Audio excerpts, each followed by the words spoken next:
नमस्कार and welcome to all of you in global lookout. दोस्तों, recently एक senior official ने न्यूज़ एजेंसी पीटीआई को ये बताया है कि इंडिया 2025-2026 तक लगभग 400 वंदे भारत ट्रेन जो है बनाने वाला है। उसमें से 100 ट्रेन के आसपास जो होंगी उस वो टिल्टिंग ट्रेन होंगी।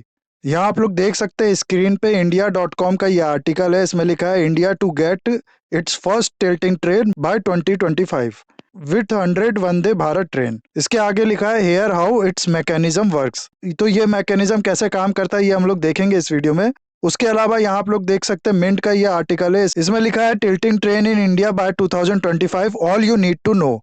इन दोनों के अलावा भी काफी न्यूज़पेपर हैं जो इसके बारे में छाप रहे हैं। टिल्टिंग ट्रेन आने वाली है इंडिया में, आने नहीं वाली है, यहाँ पर मैन्युफैक्चरिंग होने वाली है और इसको रेलवे में इंडक्ट किया जाएगा ना। ये जो टिल्टिंग ट्रेन होगी ये रेगुलर ब्रॉड गॉज पटरियों पे ही चलेंगी। ये रेगुलर ब्रॉड गॉज पटरियां होती क्या है इसके बारे में भी आगे मैं बताऊंगा आपको, so don't worry about that. इसके अलावा अगर हम लोग टिल्टिंग ट्रेन की बात करें तो अभी क्या है कि सिर्फ 11 कंट्रीज में इस तरीके की ट्रेन ऑपरेशनल है। ये कंट्रीज है इटली, पुर्तगाल, स्लोवेनिया, फिनलैंड, रशिया, चेक Republic, UK, Switzerland, China, Germany and Romania. इसके बाद अगले 2-3 सालों बाद इंडिया को भी इंक्लूड करके ये 11 से 12 कंट्रीज हो जाएंगी। तो इस वीडियो में हम लोग देखेंगे इसी पूरे डेवलपमेंट के बारे में। ये टिल्टिंग ट्रेन होती क्या है, इसके फायदे क्या है, इसके नुकसान क्या है, वंदे भारत एक्सप्रेस क्या है और रेगुलर ब्रॉड गॉज जिसका नाम यहाँ पर आया है वो क्या है। प्लस फास्टेस्ट ट्रेन जो है उसमें वर्ल्ड का क्या स्टेटस है, किस कंट्रीज के पास इस समय सबसे फास्टेस्ट ट्रेन है और इंडिया इसमें कहाँ स्टैंड करता है। ये सब प्लस और भी बहुत कुछ आप लोग को इसके बारे में जानने को मिलेगा। आपके कई सवालों का जवाब आपको मिलेगा इस वीडियो से, तो बस एंड तक बने रहना इस वीडियो में। और अगर वीडियो अच्छा लगे तो लाइक, कमेंट, शेयर, सब्सक्राइब जरूर करना।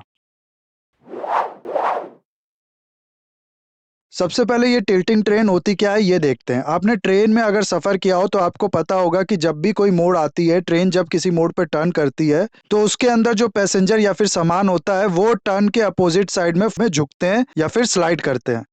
जैसे कि अगर कोई ट्रेन लेफ्ट साइड का टर्न ले रही है तो अंदर बैठे पैसेंजर पे और सामान पे राइट में एक फोर्स लगेगा, जिससे होगा क्या, पैसेंजर या फिर लगेज जो अंदर होगा वो राइट की ओर टिल्ट होगा या स्लाइड होगा। और कभी कभार तो जो आदमी खड़ा होता है उसका बैलेंस भी बिगड़ जाता है, वो गिर भी जाता है अपोजिट साइड में। इस चीज़ को आई एम श्योर आप लोग ने ये एक्सपीरियंस किया होगा। जो लोकल ट्रेन्स होती है उसमें ये चीज़ ज़्यादा होती है। और अच्छे से अगर आप लोग को इस चीज़ को समझना है तो इसमें हम लोग बाइक का एग्जाम्पल ले सकते हैं। आप जब भी बाइक चलाते हैं तो आपको याद होगा कि जब भी मोड़ आती है तो आप अपनी स्पीड थोड़ा कम कर लेते हैं ताकि आसानी से आप इसको मोड़ सकें।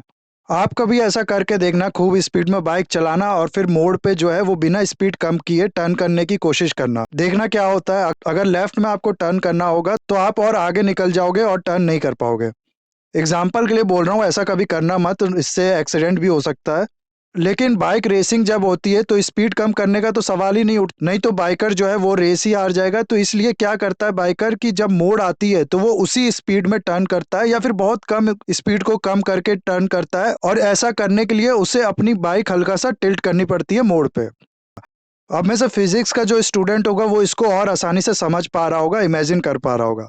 लेकिन आई थिंक बाकियों के लिए भी ये कोई बहुत बड़ी मुश्किल चीज़ नहीं है, बहुत हार्ड टू अंडरस्टैंड चीज़ नहीं है, क्योंकि क्योंकि एटलीस्ट ट्रेन में तो हम सबने सफ़र किया ही होगा। नो, सवाल अब यहाँ पर यह है कि क्यों ये बाइकर अपनी बाइक थोड़ा सा टिल्ट कर लेते हैं। तो देखो होता क्या है कि वही ट्रेन का एग्जाम्पल जैसे मैंने बताया आपको कि जब कोई आदमी किसी मोड़ पे टर्न लेता है तो होता क्या है कि उस पर एक सेंट्रीफ्यूगल फोर्स लगता है जो कर्व है टर्न का उसके अपोजिट डायरेक्शन में। तो प्रॉब्लम यहाँ पर दो है, एक तो अंदर बैठे जो पैसेंजर होते हैं ट्रेन पे उन पे आउटवर्ड फोर्स लगता है, वो अपोजिट डायरेक्शन में झुकते हैं बार बार जितनी बार ट्रेन टर्न लेती है, जिसकी वजह से उनको होता क्या है कि काफ़ी ज़्यादा अनईजनेस होती है सफ़र में। और दूसरा प्रॉब्लम ये है कि ट्रेन को जब भी मोड़ आती है उसको अपनी स्पीड कम करनी पड़ती है, क्योंकि बिना स्पीड कम किए ऐसे टर्न कर पाना मुश्किल है। इसीलिए यहाँ पर कॉन्सेप्ट आता है टिल्टिंग ट्रेन का, जिससे ये दोनों प्रॉब्लम सॉल्व हो सकती है। नॉर्मल ट्रेन में होता क्या है कि जब भी ट्रेन मुड़ती तो जैसा कि मैंने आपको बताया, जो कर्व ऑफ टर्न होता है उसके सेंटर से अपोजिट डायरेक्शन में एक आउटवर्ड फोर्स लगता है अंदर बैठे पैसेंजर में, और यही कारण बनता है कि वो लोग झुकते हैं अपोजिट डायरेक्शन में या फिर अंदर जो लगेज रहता है वो अपोजिट डायरेक्शन में स्लाइड करता है। नॉट टिल्टिंग ट्रेन में होगा क्या कि जिस ओर ट्रेन को मोड़ा जा रहा होगा उस और फिजिकल यानी पैसिव टिल्ट या फिर कंप्यूटर कंट्रोल्ड पावर मैकेनिज्म के थ्रू, जिसे एक्टिव टिल्ट कहते हैं, ट्रेन को हल्का सा टिल्ट कर दिया जाएगा, जिससे होगा क्या कि जो सेंट्रीफ्यूगल फोर्स लग रहा था आउटवर्ड डायरेक्शन में, उसी के कंपेंसेशन में एक फोर्स लगने लगेगा इनवर्ट डायरेक्शन में ग्रेविटी की वजह से। जैसे कि मान लो लेफ्ट में अगर ट्रेन टर्न कर रही है तो लेफ्टी में हल्का सा टर्न होते टाइम इसको टिल्ट कर दिया जाएगा, एग्जैक्ट लाइक रेसिंग के टाइम में बाइकर्स जैसा करते हैं।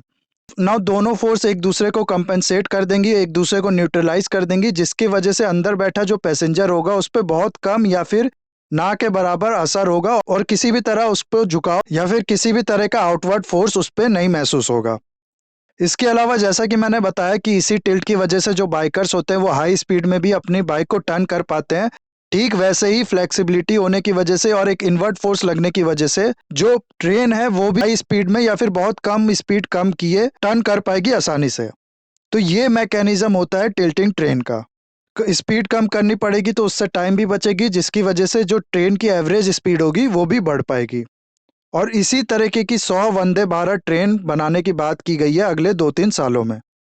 ना इसके फायदे तो मैंने बता दिया, लेकिन इसमें कुछ प्रॉब्लम भी आती है, जैसे कि नेशनल लाइब्रेरी ऑफ मेडिसिन ने रिवील किया था कि कुछ लोगों को मोशन सिकनेस होने लगता है ऐसी टिल्टिंग ट्रेन के अंदर, और वोमिटिंग या फिर बाकी तरीके के इशू होने लगते हैं। 8 हेल्थी पैसेंजर पे एक स्टडी की गई थी, उनको ऐसे ट्रेन में बिठाया गया जो कि बहुत ज़्यादा टर्न वाले ट्रैक पे चलनी थी।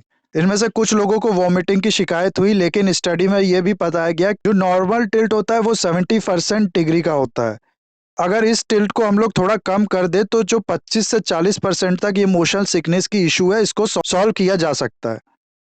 इसके अलावा वंदे भारत ट्रेन जो है इसके बारे में भी देख लेते हैं। दरअसल होता क्या है कि इंडिया की जो ट्रेन है उनकी एवरेज स्पीड की हम लोग बात करें तो इसमें सबसे पहले आती है स्लो पैसेंजर ट्रेन, जिनकी एवरेज स्पीड है 25 से लेकर 30 किलोमीटर पर आवर की। फिर आती हैं रेगुलर मेल, जिनकी स्पीड 40 से लेकर 50 किलोमीटर पर आवर तक की होती हैं। उसके बाद आती हैं सुपर फास्ट कैटेगरी की ट्रेनें जो 25 से लेकर 65 किलोमीटर पर आवर की होती हैं। और इसके बाद आती हैं इलाइट ट्रेन यानी कि राजधानी शताब्दी जैसी ट्रेन, जिनकी एवरेज स्पीड 80 से लेकर 90 किलोमीटर पर आवर की होती है। यहाँ मैं सिर्फ एवरेज स्पीड की बात कर रहा हूँ, याद रहे जो मैक्सिमम स्पीड है वो तो कई ज्यादा है इससे। शताब्दी की मैक्सिमम स्पीड आपको मिल जाएगी 150 किलोमीटर पर आवर की, लेकिन कई स्टेशन पे इसको रुकना होता है और कभी कभार स्लो भी चलना पड़ता है, तो ये सबको एवरेज करके जो इसकी स्पीड बैठती है वो 80 से लेकर 90 किलोमीटर पर आवर की होती है।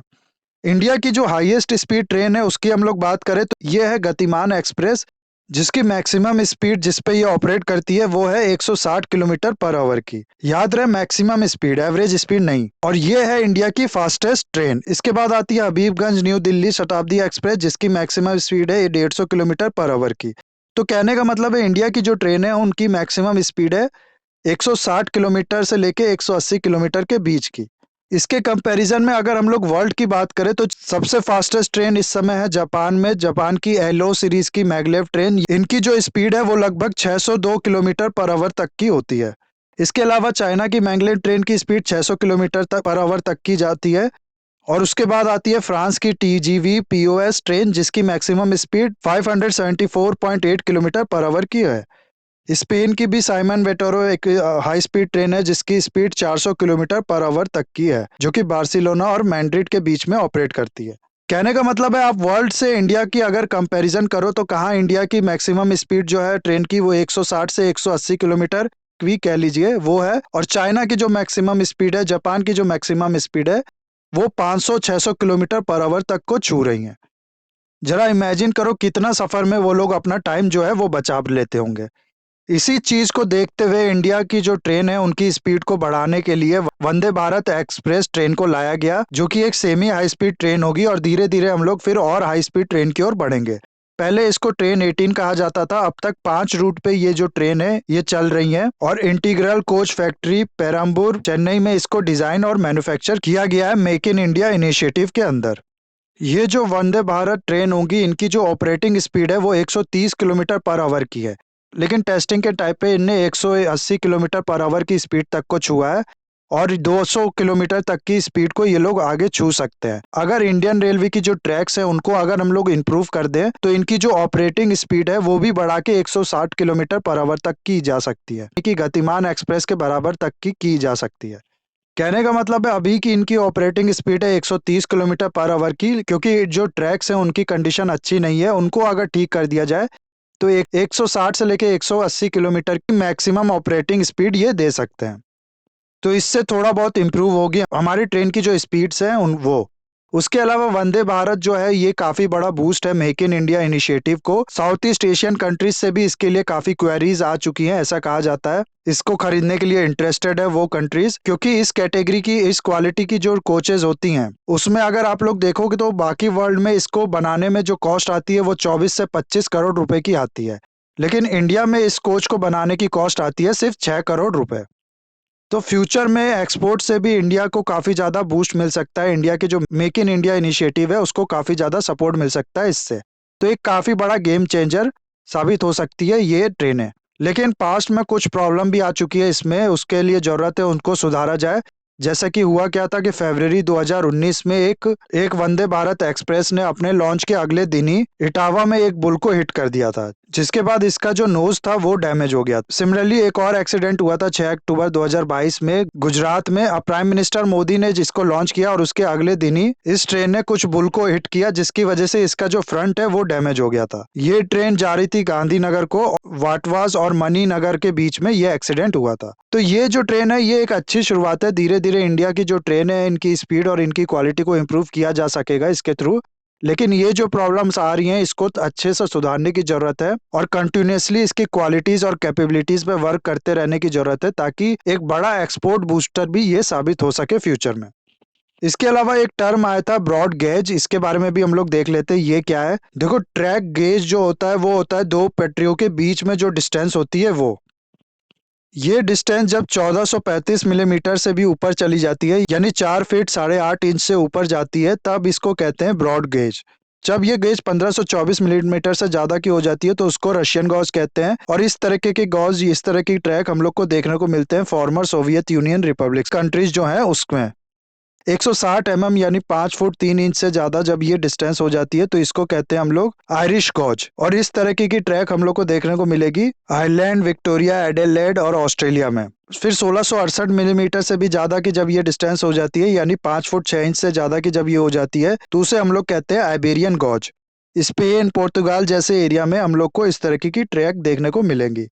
उसके बाद आता है 1676 मिलीमीटर से भी जब ज्यादा हो जाती है ये, को हम लोग इंडियन गैज कहते हैं। ऐसी ट्रैकें हम लोग को इंडिया, पाकिस्तान, बांग्लादेश, श्रीलंका, अर्जेंटीना, चाइल इन जैसे एरिया में और सैन फ्रांसिस्को बे वाले एरिया में देखने को मिलती है। ये ब्रॉड गेज में भी सबसे ब्रॉडेस्ट गेज होती है। और आइबेरियन गेज और इंडियन गेज की जो ट्रेनें होती हैं इनको एक दूसरे की पटरी पे बिना किसी मॉडिफिकेशन के आसानी से चलाया जा सकता है, क्योंकि इसमें डिफरेंस जो है वो बहुत ज्यादा कम है। ये सारी थी ब्रॉड गेज में कैटेगरीज। ब्रॉड गेज के अलावा नैरो गेज, मीटर गेज और फिर स्टैंडर्ड गेज कैटेगरी भी होती है, जिसके बारे में सारी डिटेल आप लोग यहाँ देख सकते हैं स्क्रीन पे। इसमें कुछ बताने वाला नहीं है, सिर्फ डाटा है कि इस गेज में इतने मीटर वाइड की जो ट्रैकें होती हैं वो होती हैं। सबसे मिनिमम आपको मिल जाएगी 2 फीट की गेजें। जो ब्रॉडर गेज होती है उसमें हम लोग को स्टेबिलिटी मिल, हाई स्पीड और हाई इंटेंसिटी की जो ट्रेनें होती हैं उसको ब्रॉडर गेज पे ही चलाया जाता है। उसके अलावा जो नैरो गेज होती है उसमें क्या होता है कि जो अंडर डेवलपमेंट एरिया होते हैं, जहां पर बजट कम होता है, जो गांव साइड का एरिया या फिर लोकल ट्रेन जो होती हैं उनको नैरो गेज पे चलाई जाती हैं। इंडिया में तो नैरो गेज जो है आजकल बहुत कम हो चुकी है, लेकिन आप लोग कालका जाएंगे वहां पर कुछ ट्रैक आपको मिल जाएंगी, प्लस दार्जिलिंग में कुछ ट्रेनें आपको मिल जाएंगी नैरो गेज की। तो इतना ही था गाइज इस वीडियो में। आई होप ये वीडियो आपको अच्छा लगा होगा। इसे लाइक, कमेंट, शेयर, सब्सक्राइब जरूर कीजिएगा। That's all, have a nice day, take care.